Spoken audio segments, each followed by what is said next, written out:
What's up, guys? In this lesson, we'll be sketching our male characters, so let's get started. I've included here the references I chose for the sketch. Open up Photoshop and start working in an empty canvas where we'll draw our character. You'll find the brush I'm going to use in the Attachments tab on TouchPad. As you can see, I'm drawing with a low opacity, around 30%. Before starting off the sketch, we need to make the lines of action and general blocks based on the character's pose. So before drawing the clothes, we need to draw the anatomic sections.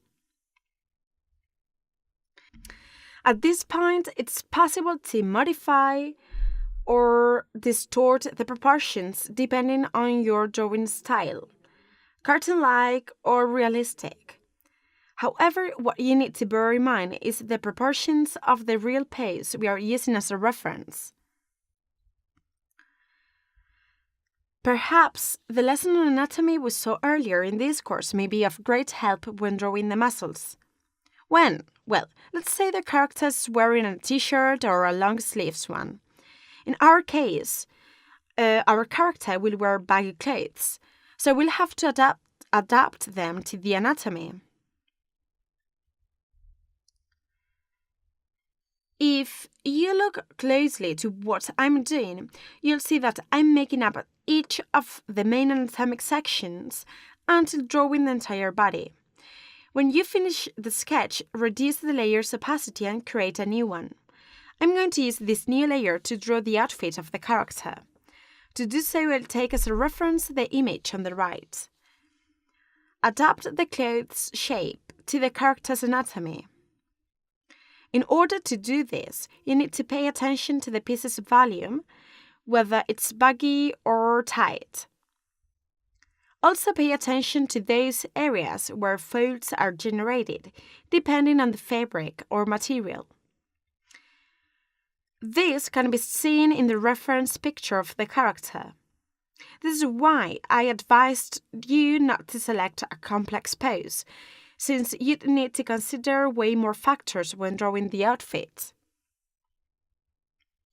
So if you use something easy, it will be easier for you as well. You can either copy the reference image to the T or introduce some modifications. In my case, I'll draw the same outfit. Create a new layer for the facial features. You can be inspired by other pictures, characters you like, or by inventing them. It's up to you. Don't forget to add the facial gestures and the hair. These are significant features that need to be taken into account when changing the gender of the character. Guys, important. Don't be conditioned by the gender shift, since all features are the same, and you'll manage to transform them. Simply follow the guidelines I gave you in the previous lessons. Look for references in Disney characters, for instance, to see how the gender transformation was made.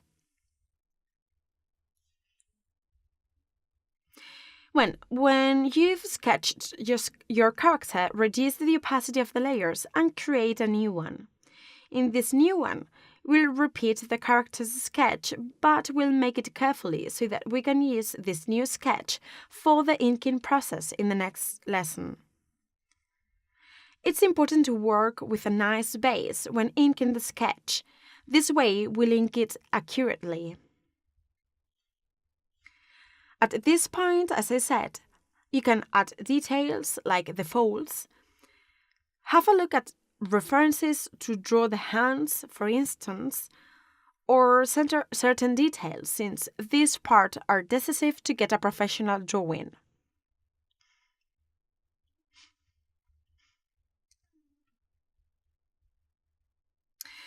Guys, remember that your drawing should have your own style, so you adapt the shapes to it. If, let's say, you usually draw in a simple cartoon-like style, then you have to simplify lines. And most importantly, you'll have to know how to do it. In my case, it's a cartoonish style, but realistic at the same time. What does it mean? That I focus on details like the folds on the clothes and the anatomy.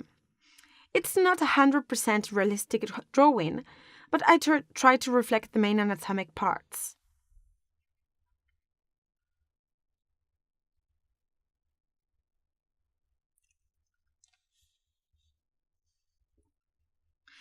If you don't really know how to draw a particular item of clothing or the folds, you can use a real reference by checking a piece of clothing you have at home, wear it, and imitate the pose.